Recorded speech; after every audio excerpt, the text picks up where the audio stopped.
आप याद कर लीजिए, आपने स्वतः ही सीख लिया, ठीक है। तो ये आपका अर्जन हो गया। और आपका जो अधिगम की बात करें तो औपचारिक जो होता है आपका अधिगम होता है। अधिगम के अंतर्गत आप उद्दीपक के द्वारा सीखते हैं, ठीक है। उद्दीपक इसमें कौन होगा, जो आपको बताएगा, वो उद्दीपक हो गया। जैसे क्या है कि देखिए, और अधिगम जो होता है आप विद्यालय में प्राप्त करते हैं। अधिगम के लिए एक समय निश्चित होता है, कह सकते हैं कि सुबह 9 बजे से जाकर आप 4 बजे तक पढ़ाई करते हैं, ठीक है। ये आपका समय हो गया। फिर इसके बाद स्थान निश्चित होता है। स्थान का मतलब आपका विद्यालय में जाकर ही आप सीखेंगे, ठीक है। इसके बाद आपके लिए एक वस्तु होगी, यानी विषय की बात कर रहा है यहाँ पे, विषय के माध्यम से सीखेंगे। आपको सिखाने वाला एक शिक्षक होगा। तो इस देखिए, अधिगम में आपको हर तरीके से दूसरे पे डिपेंड होना पड़ेगा, लेकिन अर्जन पे आप स्वतः ही सीख सकते हैं। तो आप कह सकते हैं जो अर्जन होता है बिना किसी उद्देश्य के लिए होता है, और अधिगम जो होता है आपका उद्देश्य के लिए होता है। तो इतना आप लोग समझ गए हैं, तो हम चलते हैं, आगे बढ़ते हैं, ठीक है। चलिए आगे बढ़ रहे हैं यहाँ पे दूसरे टॉपिक पे। दूसरा हमारा ये है कि संस्कृत भाषा या अर्थम, यानी संस्कृत भाषा का अर्थ क्या है। तो ये भी आप लोगों को जानना बहुत ही जरूरी है। तो यहाँ पे बता सकते हैं हम कि संस्कृत जो होती है, इसका अर्थ क्या होता है। भाषा शब्द संस्कृत के भाष धातु अंग प्रत्यय लगने से तथा ताप प्रत्यय अलग कर बना है, ठीक है। यहाँ पे लग कर बना है, ठीक है, लग कर बना है, जिसका अर्थ होता है भाष या यहाँ पे व्यक्तयाम। अब बात करते हैं कि इसको अगर अलग करते हैं तो किस प्रकार से आपका अलग होगा। तो यहाँ पे भाष धन अंग धन ताप, यानी भाष अंग, इसका मतलब ये होता है कि आप कह सकते हैं कि संस्कृत जो होता है ये भाष शब्द से मिलकर बना हुआ है। और जिसका अर्थ क्या होता है, चलिए इसका अर्थ देख लेते हैं थोड़ा सा। देखिए, इसका अर्थ जो होता है यह विचारों और भावों अनुभवों को व्यक्त करने का एक माध्यम होता है। तो आप लोगों को पता है कि जो भाषा होती है, किसी की भी भाषा हो, किसी भी लिपि में लिखी गई हो, ठीक है, किसी भी लिपि में लिखी गई हो, किसी की भी भाषा हो, वो क्या होता है, एक माध्यम होता है, एक जरिया होता है दूसरों तक अपनी बातों को पहुंचाने का। तो आप कह सकते हैं कि यह विचारों और भावों अनुभवों को व्यक्त करने का एक माध्यम है। जैसे क्या है कि आप समाज में रह रहे हैं, समाज में दो भाषाएं आपने सीख लिया। पहली आपने सीखा क्या, पहली आपने सीखा संस्कृत, याद रखिएगा, पहली भाषा आपने सीखा संस्कृत, ठीक है। और दूसरी भाषा आपने सीखी क्या, हिंदी, ठीक है, हिंदी। तो आप देखिए आपके परिवेश में हिंदी बोली जा रही है, क्या बोली जा रही है, परिवेश में आपकी हिंदी बोली जा रही है। और यहीं से आप चले जाएंगे तमिल में चले जाएंगे तो वहाँ पे संस्कृत मिक्स होती है, तमिल, याद रखिएगा। जो आप जाएंगे हैदराबाद की तरफ जाएंगे, ठीक है, उधर आपको क्या होता है, अधिकतर संस्कृत मिक्स, अंग्रेजी mix, Hindi mix, Kannada mix होता है उनका, ठीक है। तो वहाँ पर आपको संस्कृत उपयोग कर दिया जाएगा। इसलिए आप दोनों का क्या कर सकते हैं, प्रयोग कर सकते हैं, यानी अपने माध्यम से रख सकते हैं, व्यक्त कर सकते हैं। यही आपका संस्कृत का अर्थ होता है, अपने भावों विचारों को व्यक्त करने का एक माध्यम होता है, कोई भी भाषा हो, कोई भी जरिया हो, ठीक है। तो यहाँ तक आप समझ गए, तो चलिए आगे बढ़ते हैं, ठीक है। एक बार लाइक कर दीजिए सभी लोग, ठीक है, एक बार लाइक कर दीजिए। फिर इसके बाद हम बढ़ेंगे अपने बहुत ही मजेदार प्रश्नों पे, टॉपिक्स पे। और प्रश्न भी आप लोगों के लिए बहुत ही मजेदार रखे गए हैं, कम ही प्रश्न है लेकिन बहुत ही मजेदार प्रश्न है। तो चलिए बढ़ते हैं अपने यहाँ पे नेक्स्ट टॉपिक्स पे। देखिए नेक्स्ट टॉपिक्स, देखिए सभी लोग लिखते चलिएगा, याद रखिएगा, लिखेंगे तो आपको याद होगा, अस्थाई होगा। स्क्रीनशॉट लेंगे तो उसको भी आप क्लास खत्म होने के बाद लिख दीजिएगा, और क्लास खत्म होने के बाद उसे एक बार रिपीट भी करिएगा, ठीक है। तो हम बात करेंगे भाषा अधिगम में सर्वाधिक महत्व कस अस्ति, यानी भाषा अधिगम सर्वाधिक महत्व है किसके लिए, कब, ठीक है। तो यहाँ पे देखिए सामाजिक संवाद, दूसरा कर रहा है कि संभाषणम। तो यहाँ पे अगर बात करें संभाषणम होगा यहाँ पे। तो अगर संवाद, यहाँ पे सामाजिक संवाद की बात करें तो सामाजिक संवाद क्या होता है, ठीक है, जहां पर आप क्या करते हैं, याद रखिएगा, जहां पर आप चार लोग मिलकर एक ही विषय पे आप मंथन करते हैं, विचारों पे मंथन करते हैं, वो सामाजिक क्या होता है, सामाजिक संवाद होता है। लेकिन संभाषण की बात अगर कर दिया जाए तो बातचीत वार्तालाप होता है, दोनों का माध्यम एक ही होता है। तो भाषा अधिगम सर्वाधिक महत्व क्या होगा, अगर ऑप्शन में देखिए, अब यहां से आपके टिक बनने चालू हो जाएंगे। अगर आप लोगों को अगर उसमें आप लोगों को ऑप्शन में संभाषण नहीं मिल रहा है, ठीक है, तो आप क्या खोजेंगे, सामाजिक संवाद या फिर वाद विवाद, क्या खोजेंगे, वाद विवाद, ठीक है, वाद विवाद, या फिर खोजेंगे आप क्या खोजेंगे वहां पे, वार्तालाप, क्या खोजेंगे, वार्तालाप। यही होता है आपका टैगवर्ड, ठीक है, यही आपको ढूंढना होता है। तो यहाँ पे पूछा है कि भाषा अधिगम सर्वाधिक महत्व कस्य है, तो दोनों ही है, याद रखिएगा। एक सामाजिक बात, सामाजिक आपका परिवेश में संभाषण आपके परिवार में भी हो सकता है, आपके विद्यालय में भी हो सकता है, लेकिन सामाजिक पे आप जो बात करेंगे, ये समाज से बालक अपने मित्रों के साथ, अपने सहयोगियों के साथ, अपने समवयस्कों के साथ, अपने वयस्कों के साथ क्या कर सकता है, बात कर सकता है।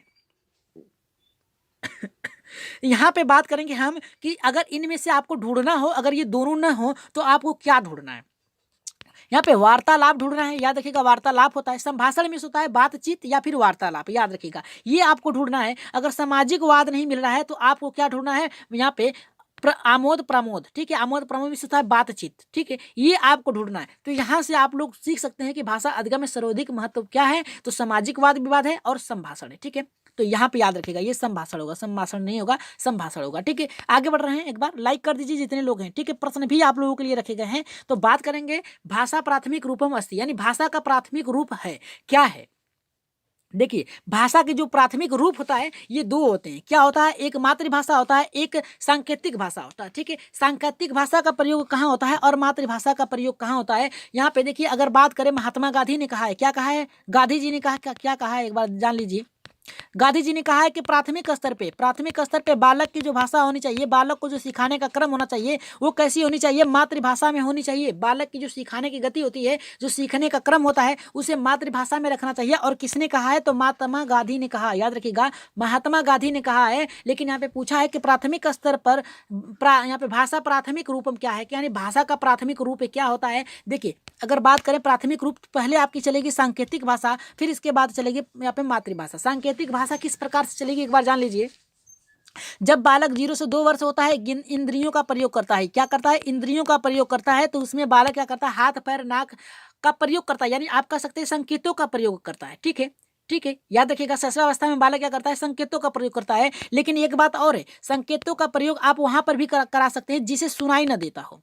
सुनाई न देने वाले बालकों को आप यहाँ पे क्या कर सकते हैं, ब्रेन लिपि का प्रयोग करके सांकेतिक भाषा का प्रयोग कर सकते हैं। अगर पूछ दिया जाए कि संकेत यहाँ पे ब्रेन लिपि में कितनी बिंदु होते हैं, तो याद रखिएगा कितने होते हैं, यहाँ पे 6 बिंदु होते हैं, याद रखिएगा 6 बिंदु होते हैं। तो यहाँ पे सांकेतिक भाषा यानी संकेतों के माध्यम से आप बता सकते हैं। अगर संकेत के माध्यम से लिखने की बात कर दिया जाए कि सांकेतिक भाषा कौन कौन सी है, लिख कर बताइए आप, तो कह सकते हैं सांकेतिक भाषा ये भी हो सकती है, ये भी हो सकती है, आपके प्लस भी हो सकते हैं, माइनस भी हो सकते हैं, गुणे, ये सब सांकेतिक भाषा संकेत है, ठीक है, चिन्ह भी है, ठीक है। तो आप सांकेतिक भाषा का मतलब होता है इशारों के माध्यम से बता सकते हैं। लेकिन प्राथमिक स्तर पे बालकों को आप मातृभाषा के अंतर्गत ही सिखाएंगे। तो याद रखिएगा इतना आप लोग स्क्रीनशॉट ले लीजिए, फिर इसके बाद हम अपने आगे बढ़ते हैं।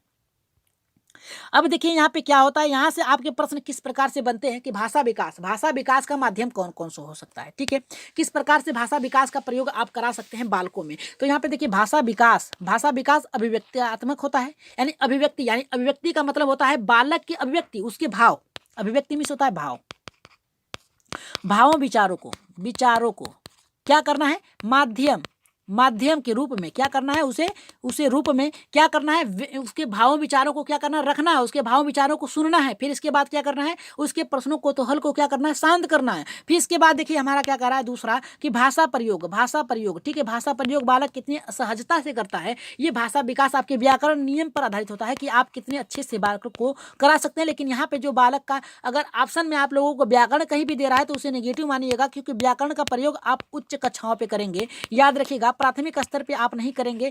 प्राथमिक स्तर पे वाद विवाद, रुचिपूर्ण ऐसे शब्दों का प्रयोग करेंगे। तो यहाँ पे हो गया भाषा विकास, भाषा का प्रयोग हो गया कि इस बालक कितने सहजता पूर्वक अपने भाषा का प्रयोग कर रहा है, ठीक है। अब बात करेंगे अवसर, ये आपका ट्रिक है, इतना आप खोजेंगे, ठीक है।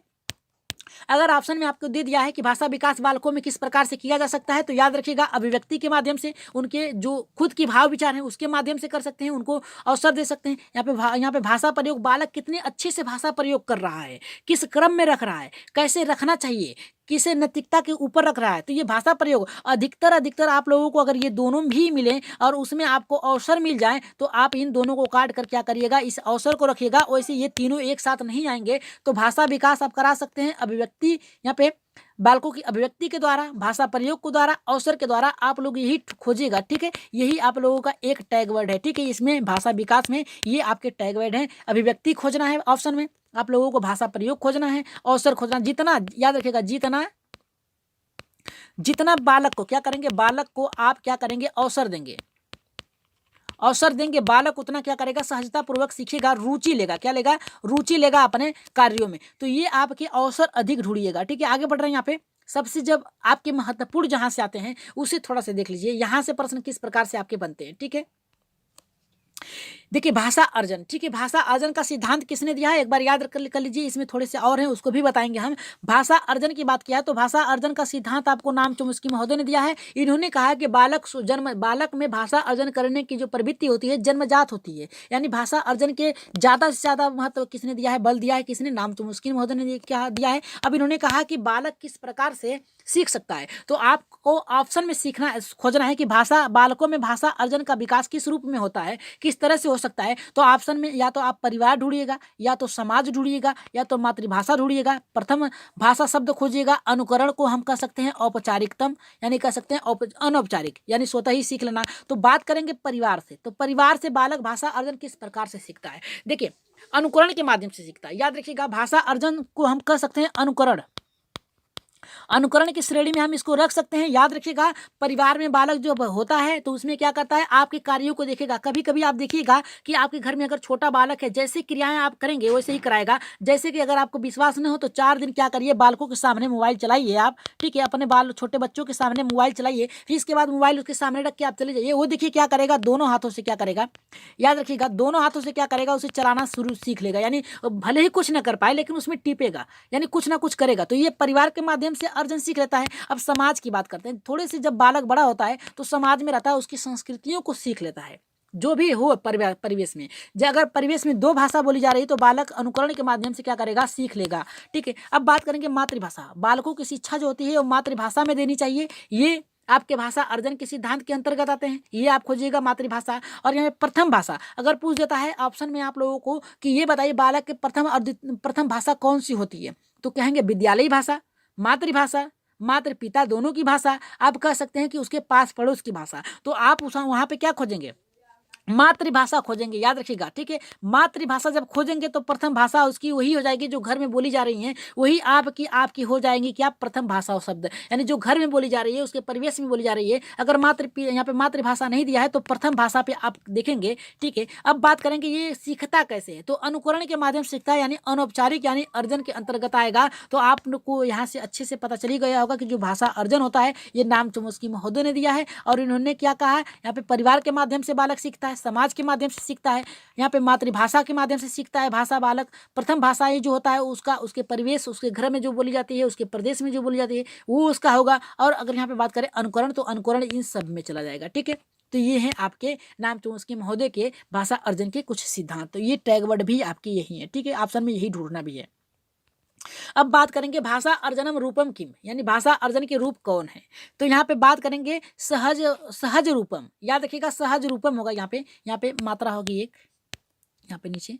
ठीक है, सहज रूपम यानी बालक सहजता पूर्वक से क्या करता है, भाषा सीख सकता है अपने परिवेश में। याद रखिएगा, ठीक है, जैसे क्या होता है कि देखिए अर्जन जो होता है उस पर दबाव आप नहीं डाल सकते हैं। याद रखिएगा, आप उसमें दबाव नहीं डाल सकते हैं। ठीक है, और जो अधिगम होता है उस पर आप दबाव डालते हैं। जैसे क्या है कि आपका एग्जाम है, ठीक है, तो हम आपको बता रहे हैं, ठीक है, तो ये देखिए अधिगम है, ठीक है, लेकिन आपने एक मोबाइल खोला और तुरंत बिना हमारे कहे ही आपने क्या किया, सीख लिया। ठीक है, सीख लिया। ऐसे अभी कर सकते हैं, आप पुस्तक उठाएं, आपने सीख लिया अनावश्यक जो आपके पेपर में ना आए, आप उसे याद कर लिए। ठीक है, तो वो आपका अर्जन हो गया। बिना किसी उद्देश्य के सीखना आपका अर्जन होगा, और उद्देश्य के लिए सीखना ही आपका अधिगम कहलाएगा। तो भाषा अर्जन रूपम किम है, तो सहजतापूर्ण है, यानी भाषा अधिगम की प्रक्रिया भाषा सीखने के लिए अनौपचारिक तरीकों का बालक प्रयोग कर सकता है। याद रखिएगा, यानी बालक भाषा अर्जन में क्या करता है, अनौपचारिक तरीके से सीख सकता है। जैसे क्या होता है, घर से विद्यालय जाने में बहुत सी वस्तुओं को बालक देखेगा और उसे स्वतः ही सीख लेगा। ठीक है, आगे बढ़ रहे हैं।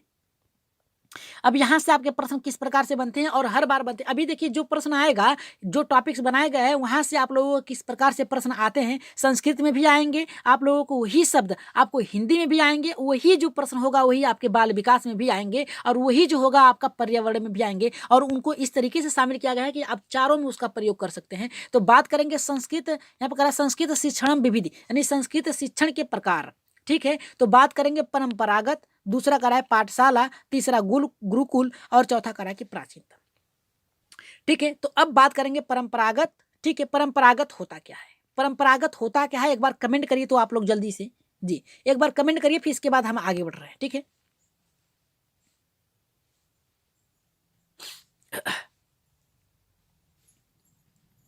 जी कमेंट करिए, सभी लोग कमेंट करिए एक बार, फिर इसके बाद हम आगे बढ़ रहे हैं। देखिए हम बता रहे हैं इसका परंपरागत मीन्स क्या होता है कि जो पीढ़ी दर पीढ़ी चली आए, ठीक है, पीढ़ी दर पीढ़ी चली आती है, या फिर कह सकते हैं आपके दादा, आपके परदादा, आपके पापा जो नियम फॉलो करते हैं, ठीक है, उसको ही आप भी फॉलो करें। जैसे क्या होता है गुरुकुल, ये सब शिक्षण विधियां जो प्रकार हैं, ये देखिए परंपरागत हो गए यानी पहले की शिक्षा। फिर इसके बाद पाठशाला, पाठशाला को आप विद्यालय में रख सकते हैं, जो विद्यालय में आप सीख रहे हैं। याद रखिएगा जो विद्यालय में आप सीख रहे हैं ये आपका अधिगम के अंतर्गत आएगा, पाठशाला के अंतर्गत आएगा। लेकिन पाठशाला में दो होते हैं, क्या होता है, एक आपका होता है गुरुकुल।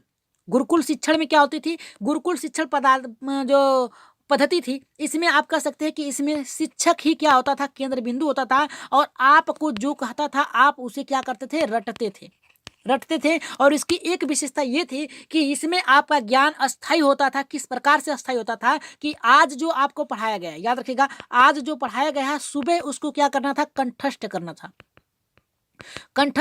था। और आपको जब तक वो शब्द याद न हो जाए तब तक आगे नहीं बढ़ा जाता था यहाँ पे शिक्षकों के द्वारा, ठीक है। तो ये आपकी गुरुकुल होगी। और प्राचीनतम भाषा जो होगी, जो आपकी चली आ रही है वही होगी, यानी जो पहले की शिक्षा थी वही आपकी आ रही है, पीढ़ी दर पीढ़ी आ रही है, यही आपकी संस्कृतम शिक्षण प्रकार होंगे। यानी आप कह सकते हैं संस्कृति में होता है आपका पुरातन, यानी आपकी जो संस्कृति है उससे, और उसके प्रकार क्या थे, परंपरागत थे, पाठशाला थे, गुरुकुल थे, और प्राचीनतम। ये सभी आपके जाएंगे, किससे जाएंगे, यहाँ पे आप कह सकते हैं कि राजतंत्रात्मक शिक्षण प्रणाली से कह सकते हैं। किससे कह सकते हैं, राजतंत्रात्मक शिक्षण प्रणाली से आप कह सकते हैं, इसे रख सकते हैं, ठीक है। तो चलिए आगे बढ़ते हैं।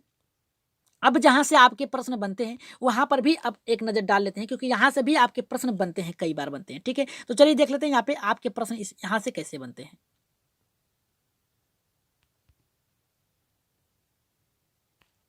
जी, यहाँ पे देखिए क्या कर रहा है, भाषा अधिगम। भाषा अधिगम क्या है, भाषा अधिगम आपका औपचारिक है, मानक है, विद्यालय पे आधारित है। तो हमने अर्जन पे आप बात कर लिया, अब बात करेंगे भाषा अधिगम पे, ठीक है। तो भाषा अधिगम, ठीक है, अधिगम क्या होता है, अधिगम में होता है आपका सीखना। सबसे पहली बात तो ये है कि अधिगम होता क्या है, तो अधिगम में से आपका क्या होता है, याद रखिएगा सीखना होता है, ठीक है। अधिगम में होता है सीखना। अब बात करेंगे औपचारिक भाषायाः, यानी औपचारिकतम भाषायाः कौन सा होता है, तो जो क्या होता है कि जिसमें, याद रखिएगा, जिसमें स्थान निश्चित हो, आपका समय निश्चित हो, याद रखिएगा पाठ्यक्रम निश्चित हो, समय निश्चित हो, आपकी वस्तु निश्चित हो, शिक्षक निश्चित हो, यानी आपका उद्दीपक निश्चित हो, ये आपका औपचारिक। यानी देखिए आप कह सकते हैं कि किसी उद्देश्य के लिए प्राप्त किया गया ज्ञान, ठीक है, औपचारिक होगा। याद रखिएगा किसी उद्देश्य के लिए, किसी उद्देश्य के लिए सीखा गया ज्ञान क्या होता है, आपका औपचारिक होता है। अब मानक भाषा क्या होती है, ठीक है, देखिए आपको कभी कभी फंसा देता है कि मानक भाषा होती क्या है, ठीक है। मानक भाषा आपकी क्या होती है, ठीक है। मानक भाषा देखिए, औपचारिक जो भाषा होती है जो दूसरे के द्वारा संख्या यहाँ पे सिखाया जाता है, कह सकते हैं जैसे शिक्षक, ठीक है। अब मानक की बात करते हैं, तो मानक भाषा में जो होती है, याद रखिएगा परिवेश में बोली जाने वाली भाषा को मानक भाषा कहते हैं, ठीक है। याद रखिएगा मानक भाषा परिवार में बोली जाती है, आपके परिवेश में बोली जाती है, आपके राज्य में बोली जाती है, ठीक है, आपके देश में बोली जाती है, ये आपकी मानक भाषा है। सीधे सीधे कह सकते हैं कि वो भाषा जिसमें आप सहजता पूर्वक अपने बातों को रख सकते हैं, उसे क्या कहा जाता है, मानक भाषा कहा जाता है। क्या कहा जाता है, मानक भाषा कहा जाता है। अब बात करेंगे विद्यालय। अब देखिए विद्यालय की बात कर दिया जाए तो विद्यालय में आप इन सभी को सीखते हैं। क्या सीखते हैं, इन सभी को सीखते हैं। किसके द्वारा आप सीखते हैं, याद रखिएगा शिक्षक के द्वारा आप सीखते हैं। तो यहाँ से आप लोगों को याद रखना है कि अगर ऑप्शन में दे दिया जाए कि अधिगम के स्वरूप कौन कौन से हैं, तो आप कह सकते हैं औपचारिक है, मानक भाषा है, विद्यालय है, ठीक है। और मानक भाषा की बात किया जाए तो अधिकतर आपको पूछता है, तो मानक भाषा का अगर मानक भाषा आपको कहीं नहीं नजर आ रही है तो आप बस ये याद रखिएगा कि मानक भाषा जिसमें आप, याद रखिएगा जिसमें आप सहजता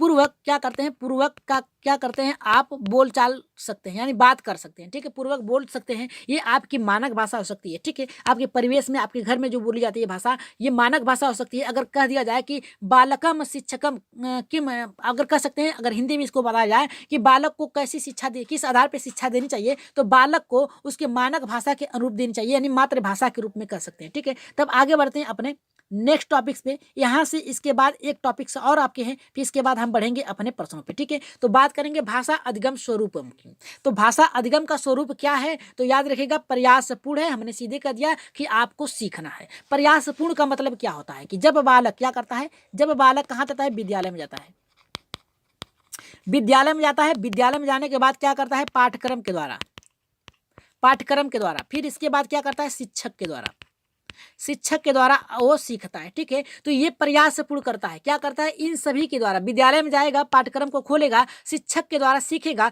तो ये प्रयास, आपने प्रयास किया। जैसे क्या है कि अभी देखिए आप लोगों को एक उदाहरण बहुत ही अच्छे दे रहे हैं हम, कि जैसे ही आपका एग्जाम 31 तारीख को है, याद रखिएगा 31 जनवरी को है, 31 जनवरी को होए, ठीक है। तो आप क्या, आपका टारगेट क्या है कि आप एक 20 प्लस करना चाहेंगे ना, तो आप क्या करेंगे, अधिक से अधिक क्या करेंगे, अधिक से अधिक क्या करेंगे, सीखने का प्रयास करेंगे, क्या करेंगे, सीखने का प्रयास करेंगे, प्रयास करेंगे, क्या करेंगे, प्रयास करेंगे। तो ये आपका क्या हुआ, प्रयासपूर्ण हुआ, ठीक है। यानी किसी के लिए आप सीख रहे हैं, प्रयासपूर्ण अधिगम के स्वरूप आएगा, ठीक है। आगे बढ़ रहे हैं यहाँ पे, अगले जो जहां से आपके प्रश्न बनते हैं चारों में, चारों में सब्जेक्ट, चारों सब्जेक्ट में आपके यही से प्रश्न बनेंगे। राजतंत्रात्मक, राजतंत्रात्मक, लोकतंत्रात्मक, हस्तक्षेप रहित, और यहाँ पे कह रहा है कि सृजनात्मकता। यहाँ से आपके प्रश्न बनेंगे। श्योर है कि आप लोगों को 1 नंबर मिलेंगे, और एक एक नंबर आप लोगों को 4 नंबर दे के जाएंगे। कहाँ दे के जाएंगे, याद रखिएगा चारों सब्जेक्ट में दे जाएंगे, 1 2 3 4, चारों में आपको दे के जाएंगे। यानी हिंदी, संस्कृत, और आप ईवीएस, और यहाँ पे आप कह सकते हैं कि बाल विकास, सीडीपी, सब में आपको 1 नंबर ये दे के जाएंगे, चाहे जैसे दे जाएंगे, याद रखिएगा। चलिए बात करते हैं शिक्षण विधियाँ। शिक्षण विधियाँ देखिए, सर्वप्रथम देखिए, शिक्षण विधियाँ जो होती है देश काल वातावरण के अनुसार बदलती रहती हैं, याद रखिएगा, ठीक है। शिक्षण विधियाँ जो होती हैं देश काल वातावरण, ठीक है, वातावरण के कारण बदलती रहती हैं। देखिए पहले क्या थी, राजतंत्रात्मक शिक्षण प्रणाली। राजतंत्रात्मक शिक्षण प्रणाली को आप क्या कह सकते हैं, गुरुकुल, याद रखिएगा, क्या कह सकते हैं आप,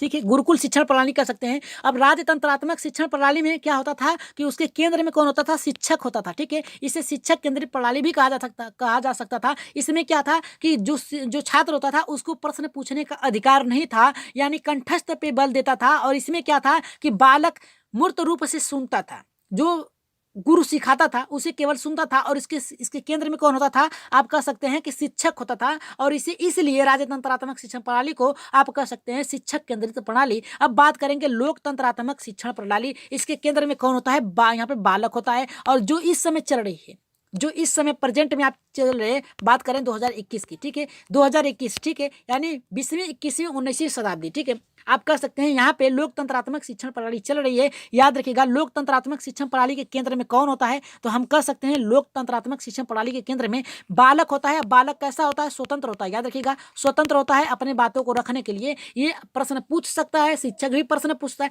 दोनों परस्पर अंतःक्रिया के माध्यम से सीख सकते हैं, याद रखिएगा, ठीक है। इसमें क्या होता है कि इसका मूल्य कैसा होता है, व्यवहारिक होता है, ठीक है।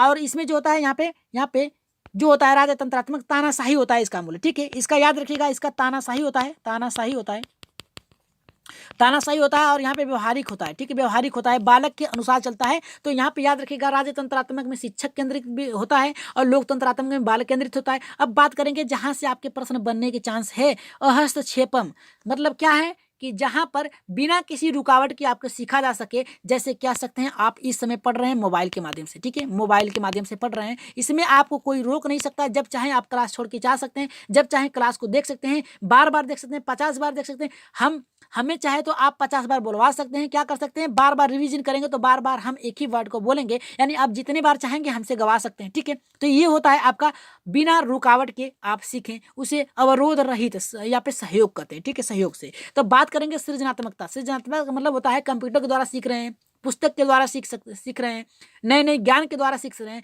ट्रिक के माध्यम से सीख रहे हैं, ठीक है, ट्रिक के माध्यम से सीख रहे हैं। तो ये जो होता है आपका सृजनात्मकता, यानी नए नए कार्यों को करना, ये आपके शिक्षण विधियों के अंतर्गत आएगा। तो चलिए आगे बढ़ते हैं अपने दो ठे और रह गया, फिर इसके बाद हम क्या करेंगे, अपने टॉपिक्स पे आगे बढ़ेंगे जहां से प्रश्न आपके बनते हैं। ठीक है, तो बात करेंगे निदानात्मकता। देखिए निदानात्मक होता क्या है। देखिए कमियों का पता लगाना, याद रखिएगा, कमियों का पता लगाना या कमियों को खोजना, ये आपका निदानात्मक होता है। किसी भी बालक की कमियों दूर करने से पहले कमियों का पता लगाया जाता है, फिर इसके बाद कमियों को दूर करने का उपचार किया जाता है। तो यहाँ पे निदानात्मक में बस आप ये याद रखिएगा, जो निदानात्मक होता है ये कमियों का पता लगाया जाता है। ठीक है, कमियों का पता लगाया जाता है। और उपचारात्मक जो होता है कमियों को दूर करने के लिए किया जाता है। जैसे क्या होता है कि आप देखते होंगे कि आपके पेट में कोई अगर गड़बड़ी है, याद रखिएगा, कोई गड़बड़ी है तो आप डॉक्टर के पास जाएंगे तो आपको चेकअप करने के लिए भेजेगा, और चेकअप करने के बाद जब रिपोर्ट आएगी तो रिपोर्ट के आधार पर क्या करेगा, आपका इलाज करेगा। वो आपका क्या हुआ,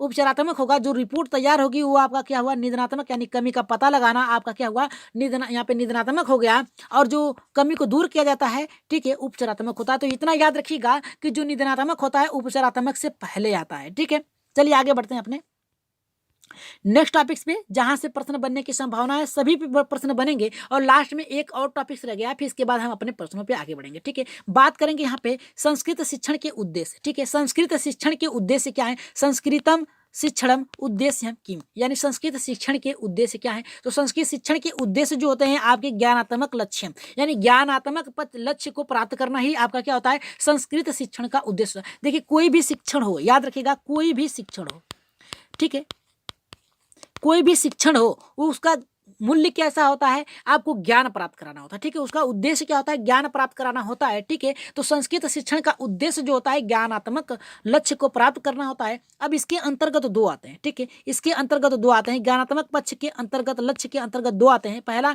कौशलात्मक लक्ष्य, दूसरा रचनात्मक लक्ष्य। अब कौशलात्मक क्या आएगा, भाषा दक्षता पूर्व ज्ञान। जब कौशलात्मक लक्ष्य का प्रयोग करेंगे बालक का, तो बालक के पूर्व ज्ञान को जानने का प्रयास करेंगे पहले। ठीक है, आप लोगों को वॉइस में थोड़ा सा डिफरेंट नजर आ रहा होगा, क्योंकि जो माइक है टूट गई है 2 दिन पहले ही, तो आप लोगों को ऐसी आवाज़ नजर आ रहे होंगे। तो उसमें आप लोग बस क्या करिए, ध्यान से पढ़िएगा, बस क्या बता रहे हैं बस उस पर। ठीक है, क्योंकि टूट गई है माइक। ठीक है, बस यही करना है। तो चलिए बढ़ते हैं यहाँ पे कौशलात्मक पे। तो कौशलात्मक लक्ष्य जो होता है, याद रखिएगा, कौशलात्मक लक्ष्य जो होता है इसमें बालक के पूर्व ज्ञान को जाना जाता है। ठीक है, उसकी भाषा, उसकी योग्यता, उसकी रुचि को जाना जाता है। ठीक है, लेकिन रचनात्मक यहाँ पे रस यहाँ पे कह रहा है रसात्मक लक्ष्यम किम। ठीक है, यानी इसका क्या है, रचनात्मक लक्ष्य क्या है। तो पहला आप कह सकते हैं लय में पढ़ना, ताल के साथ पढ़ना, आनंद की अनुभूति करना, ये आपका रसात्मक में आ जाएगा। ठीक है, तो यहाँ पे आप जान सकते हैं कि यहाँ पे शिक्षण यानी संस्कृत शिक्षण के उद्देश्य क्या है। संस्कृत शिक्षण का उद्देश्य जो होता है ज्ञानात्मक का प्राप्ति करना बालकों में।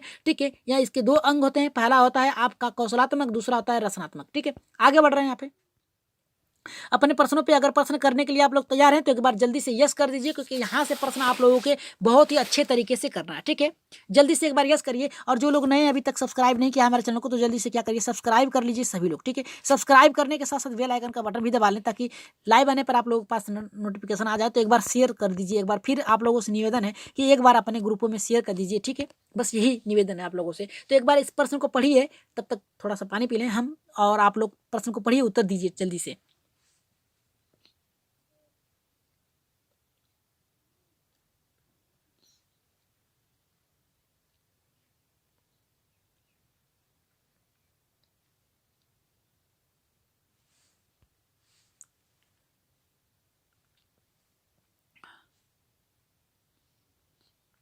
जी, चलिए देखते हैं यहाँ पे क्या कह रहा है हमारा यहाँ पे पहला प्रश्न। ठीक है, पहला प्रश्न हमारा कह रहा है कि संप्रेषणात्मक भाषा शिक्षण उपयोग रूढ़ि शब्दों यथासंगत यथासूचक। कह रहा है कि संप्रेषणात्मक भाषा शिक्षण में उपयोग रूढ़ शब्दों का यथार्थ संगत यथासूचक है। कौन सा है पहला, यहाँ पे देखिए क्या कह रहा है कि कोशयोग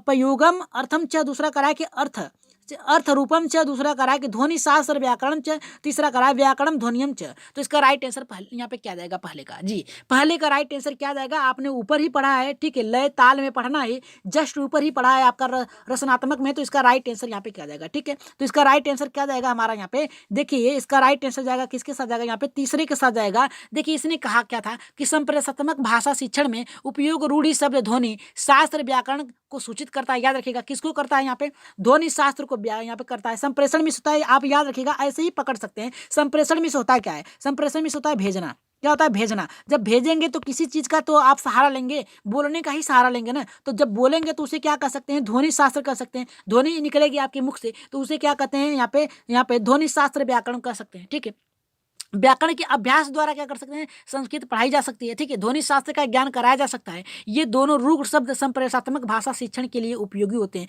ठीक है, तो चलिए आगे बढ़ते हैं यहाँ पे अपने दूसरे प्रश्न पे। ज्यादा प्रश्न नहीं है, बस आप लोगों को कॉन्सेंट्रेट बनाए रखना है और अच्छे से प्रश्न को पढ़ के उत्तर देना है सभी लोगों को। और एक बार फिर कहेंगे कि लाइक कर दीजिए, कम से कम अपने संख्या के बराबर ही लाइक कर दीजिए सभी लोग। ठीक है, बात करेंगे यहाँ पे दूसरे प्रश्न से। भाषा शिक्षण नियंत्रण नाम, यानी भाषा शिक्षण के नियंत्रण का नाम क्या है। तो यहाँ पे देखिए क्या करा है जी, बताइए भाषा शिक्षण में नियंत्रण का नाम क्या है। तो पहला करा है लक्ष्य भाषा या निर्गम लोप उपयोग, दूसरा करा है कि परिवीक्षित भाषा शिक्षण, और यहाँ पे तीसरा करा है कि उपाध्यानी नियंत्रित भाषा शिक्षण, और चौथा करा है यथार्थम निर्धारयुक्तम व्याकरण उपयोग। तो राइट आंसर इसका क्या जाएगा, जल्दी से कमेंट कर दीजिए सभी लोग। ठीक है, कह रहा है कि भाषा शिक्षण में नियंत्रण का नाम क्या है।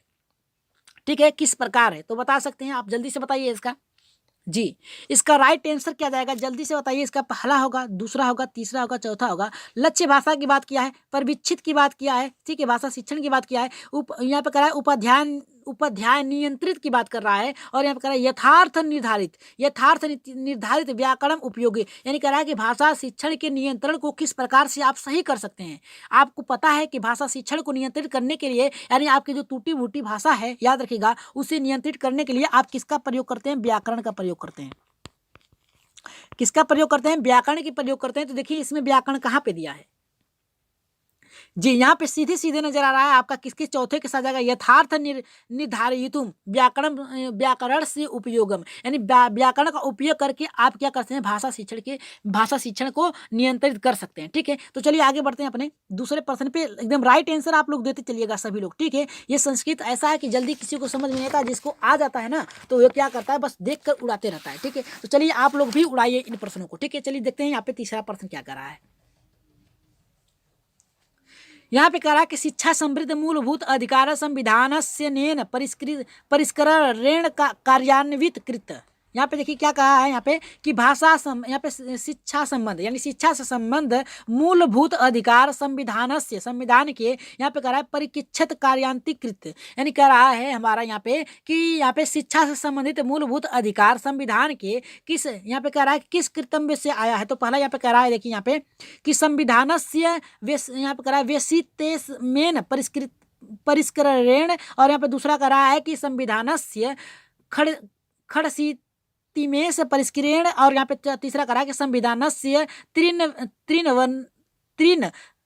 त्रिनवनित्यंत परिष्कृत, और यहाँ पे चौथा करा है संविधान से खड़वत तीन से परिष्कृत। तो इसका राइट आंसर यहाँ पे क्या जाएगा, यहाँ पे कहा है, जल्दी से इसका कमेंट करिए जल्दी से, कि संविधान यहाँ पे शिक्षा संबंध जो है मूलभूत अधिकार संविधान के किस संशोधन से लिया गया है। तो इसका राइट आंसर क्या जाएगा, पहला जाएगा, दूसरा जाएगा, तीसरा, चौथा। देखिए इसका राइट आंसर जो जाएगा हमारा, यहाँ पे बता दें आप लोगों को कि दूसरे के साथ जाएगा। यहाँ पे दूसरे के खड़सितेश, मतलब खड़सितेश का मतलब क्या है, यहाँ पे खड़ मिस होता है, यहाँ पे खडसितेश मतलब 93, यानी किससे 93 संशोधन से। ठीक है, तो इसका राइट आंसर किसके साथ जाएगा, यहाँ पे हमारा जाएगा दूसरे के साथ जाएगा। देखिए क्या शिक्षा में संबंधित मूलभूत अधिकार संविधान के 93 संविधान संशोधन के स्वीकृत किया गया था, अर्थात 93 संशोधन में शिक्षा को मूलभूत अधिकार के अंतर्गत रखा गया था। ठीक है, तो इसका राइट आंसर यहाँ पे जाएगा, किसके साथ जाएगा, दूसरे के साथ जाएगा। आगे बढ़ रहे हैं यहाँ पे हम चौथे प्रश्न पे। ये देखिए आप लोगों को टैग लगा है सी टेट का। ठीक है, सी टेट का टैग लगा है, क्योंकि ये देखिए प्रश्न कई बार रिपीट हुए हैं,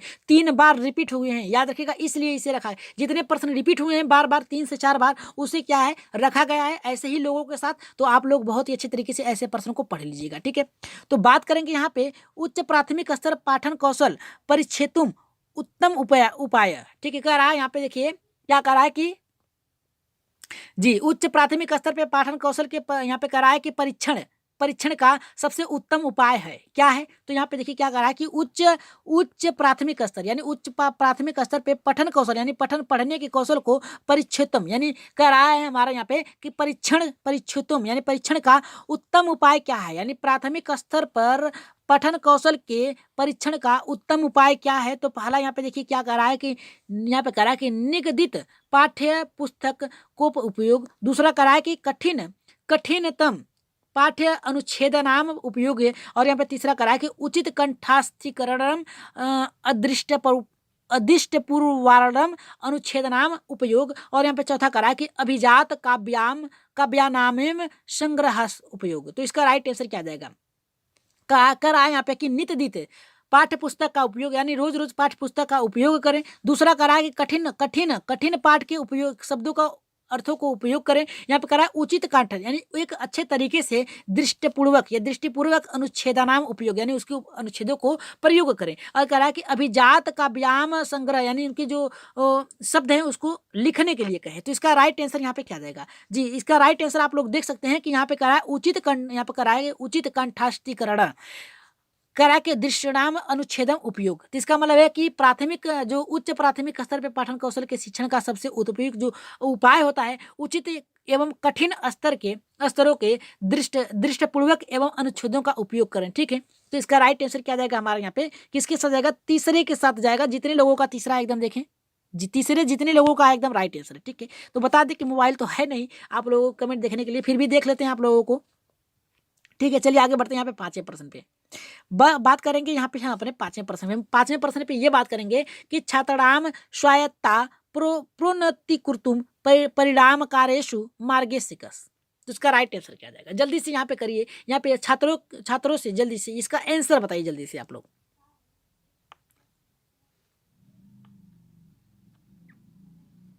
जी जल्दी से बताइए। यहाँ पे कह रहा है कि छात्राणाम स्वायत्तम, छात्रों की स्वायत्ता के प्रोन्नति के लिए परिणाम स्वरूप तो क्या मार्गम है, यानी कौन सा मार्ग है? पहला करा है कि परिश्रम, यहाँ पे करा है परिप्रश्नम कुर्तम छात्राणाम प्रोत्साहन, करा है कि परिप्रश्न यानी सभी प्रश्नों को पूछने के लिए यहाँ पे क्या करना चाहिए? छात्रों को प्रोत्साहित करना चाहिए। दूसरा करा है कठोर अनुशासन विधि के द्वारा करना चाहिए। तीसरा करा है कि निगदित यानी निगदित पाठ्यनाम सवित्रम पाठ, यहाँ पे करा के पाठनम, यानी सभी नित्य दिन पाठों को पढ़ाने के लिए करना चाहिए। और यहाँ पे करा है पौने पुण्य छात्रम परीक्षण। तो इसका राइट आंसर यहाँ पे क्या जाएगा?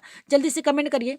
जी, इसका राइट आंसर जो जाएगा यहाँ पे किसके साथ जाएगा? हमारे यहाँ पे पहले के साथ जाएगा। किसके साथ जाएगा भाई? पहले के साथ जाएगा। सभी लोग एक बार इसी बात पे लाइक कर दीजिए। ठीक है, लाइक कर दीजिए सभी लोग। इसका राइट आंसर जाएगा यहाँ पे किसके साथ जाएगा? देखिए, छात्रों में प्रश्न पूछा जाना चाहिए, ज्ञान को प्रोत्साहित करता है। ठीक है, अगर आप बालकों से प्रश्न पूछते हैं, ठीक है, तो ज्ञान क्या होता है कि उसमें क्या होता है? प्रोत्साहित करना चाहिए प्रश्न पूछने के लिए।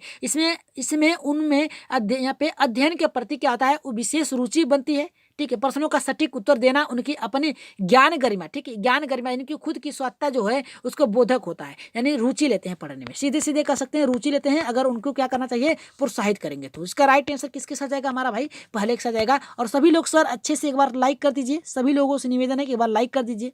जितने भी भाई बहन सर हैं सभी लोगों से कह रहे हैं एक बार शेयर भी कर दीजिएगा। अब देखिए छठे प्रश्न पे आगे बढ़े। रचनात्मक आकलन का प्रधान उद्देश्य, यानी रचनात्मक आकलन का प्रधान उद्देश्य क्या है? ठीक है, रचनात्मक आकलन का प्रधान या प्रमुख उद्देश्य क्या है? तो पहला करा है कि उत्तीर्णता अनुत्तीर्णता निर्धारण, यानी उत्तीर्ण अनुत्तीर्ण में निर्धारित करना, यानी बांटने की बात कर रहा है भाई। दूसरा करा है कि उपलब्धि नाम है, यानी उनकी उपलब्धियों का पता लगाना। और यहाँ पे तीसरा करा है कि बोधना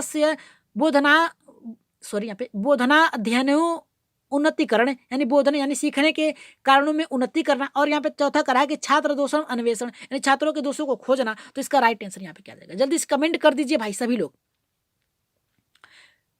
जी जल्दी से इसका आंसर बताइए आप लोग। रचनात्मक आकलन का प्रधान या प्रमुख उद्देश्य क्या है? जल्दी से इसका कमेंट करिए, सभी लोग इसका आंसर दीजिएगा। और ये प्रश्न आप लोगों के लिए रखा गया है। 6 प्रश्न थे आप लोगों के आज, तो 6 प्रश्नों के उत्तर आप लोग कहाँ, इसके छठे का उत्तर कहाँ देंगे आप लोग? कमेंट में देंगे। कहाँ देंगे? कमेंट में देंगे। और सभी लोगों का फीडबैक आज चाहिए कि अगली क्लास टैग वर्ड किस पे चलाई जाए, मैराथन के साथ चलाई जाए या फिर केवल टैग जिस तरह से आज चलाई गई है मैराथन के साथ टैग वर्ड चलाया गया इसी तरीके से चलाई जाए, या फिर आप लोग टैग वर्ड ही चाहेंगे? जैसा भी आप लोग कहेंगे वैसे ही चला दिया जाएगा। अगर आप लोग विस्तृत जानकारी लेते हुए आगे चलेंगे तो बहुत ही अच्छा होगा, क्योंकि नज़दीक आपका सीटेड है, बहुत ही नज़दीक है। 10 से 11-12 दिन बचे हैं।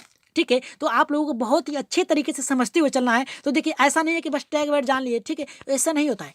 ये होता है कि आप टैग वर्ड की वर्डों को समझते हुए चलें कि आखिर उसका प्रयोग कहाँ करना है। ठीक है, कहाँ करना है उसका प्रयोग। अगर आप लोग